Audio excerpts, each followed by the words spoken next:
closing ceremony of the Hack Cyprus 2013 Hackathon. There will be 10 teams presenting today, and they've been working on their project since yesterday morning. Before we move on to the presentations, I'd like to thank a few people. So I'd like to thank Cypriot for being our grant sponsor. I'd like to thank the Yahoo Developer Network and Amazon Web Services for their support. I'd like to thank Red Bull for providing us with countless of Red Bulls to enable these teams to continue hacking through the night. And of course, all of the other sponsors for their help and support. I'm going to describe and do a recap of our prizes. So we have 4 prizes and one which is opt-in for the teams. So the grand prize is 2 augmented reality powered drones provided by Soft Impact. We've got 1 Raspberry Pi for each team member that creates the best hardware project by the Cyprus Computer Society. We've got a 3-month mentorship by Proton Creations for the best mobile project. And we've got cloud hosting provided by Citanet for the best web project. Our startup prize is a place in CIIM's new accelerator program. This prize is opt-in only and will be judged by CIIM, which is the virtual there. So the format will be 4 minutes for each presentation, and then we're going to have 2 minutes of Q&A from the judges only. The prize scheme is made up of 4 factors. We've got 20% on the problem, so the problem that each project is trying to solve. Then the solution that each team came up with and their prototype implementation will take 40%. The marketability of each project takes 20%. And then we also have the wow factor, which is 20%. We have 7 judges and also 2 judges from CIIM as well. We have Alanda Bozzetti, who is a software engineer from Soft Impact. We have Elena Skoudos, who is a co-founder of Proton Creations. Anerkos Paspalis, who is a computer science lecturer at UC Lam. Fanos Pidiris, who is an investor and entrepreneur. Dimitris Zenalipou, who is a computer science lecturer at the Computer Science Department at the University of Cyprus. Stathis Kalivas, business intelligence analyst at CETA. And our own Andreas Mamonidis from the Cypriot Enterprise Link. We also have Dr. Theo Managiotou, who is the director of CIIM, and Christos Blastiras, who runs business development at CIIM. So without further ado, I'd like to welcome Team Whitebox. Christos Constantino and Frederick Moran. This team will not be competing for the CIIM prize. Hello, I'm Frederick. This is Christos. Name. We've built a self-hosted personal data test store. We're calling it Whitebox. And we started out with a very simple idea of storing your personal data that you publish on the internet in a local database and making that searchable. So we want to store it because there's no guarantee that what you put into the internet is there tomorrow. Remember geocities, for example, and so on. And we want to make it searchable so that you can find that really clever quote that you posted on Twitter 2 weeks ago. You want to invest in or that link that you posted. And Twitter is the perfect first thing to do. So we started out with Twitter and Facebook and put those into our database. So everything that we've written is in our database, basically. And let me just take a moment to collect myself.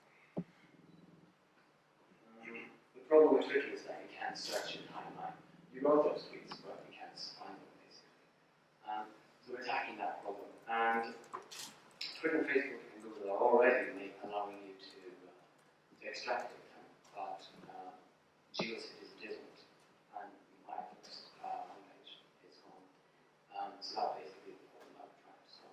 We'll now go into a demo, and we'll show you. Hello everyone, I'm Christos. I'm going to be doing a demo. As Freddy has said, the problem that many users find is that they cannot easily search things that they have shared in the past. So if, for example, I have shared a link to a blog post that I would like to come back to, usually it's a little bit difficult to go to the network and find your previous shares. So that's the problem that some of the members here have already expressed as well. So we think that there's a thing to be solved there. So I'm going to demo our implementation.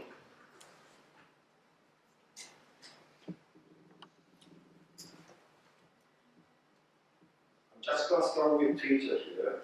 If, for example, this is my Twitter stream, if I have shared something about, say, I said something about a movie called Akira,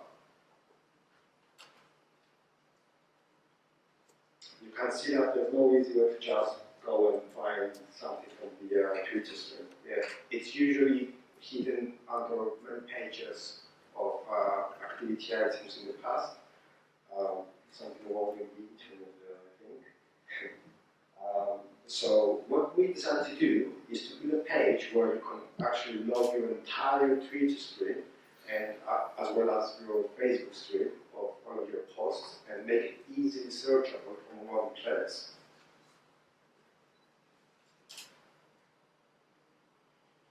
This is our implementation. This is a preloaded page with my account. On the left-hand side is my Twitter stream. On the right-hand side is my Facebook stream. We pull those things using our from the social network APIs available. And if I wanted, for example, to find my post about Akira that I can find on Twitter,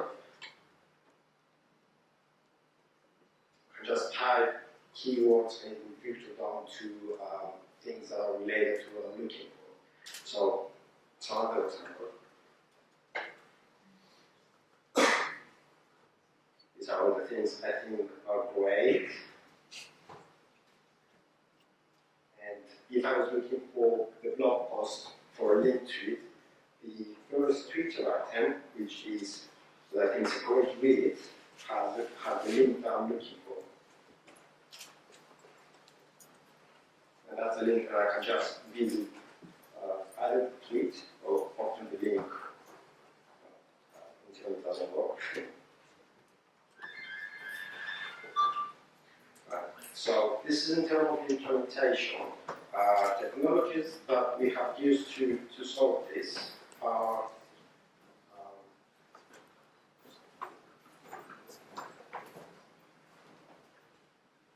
we use Elasticsearch as the main database, which is a very fast full text search engine.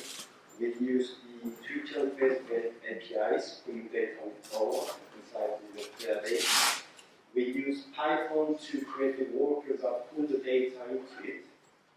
And on the front end, to make it very responsive, we use AngularJS for the client-side splitting and Ruby on Rails for the server side.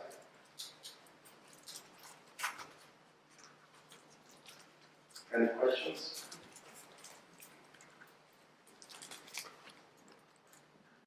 Thank you very much.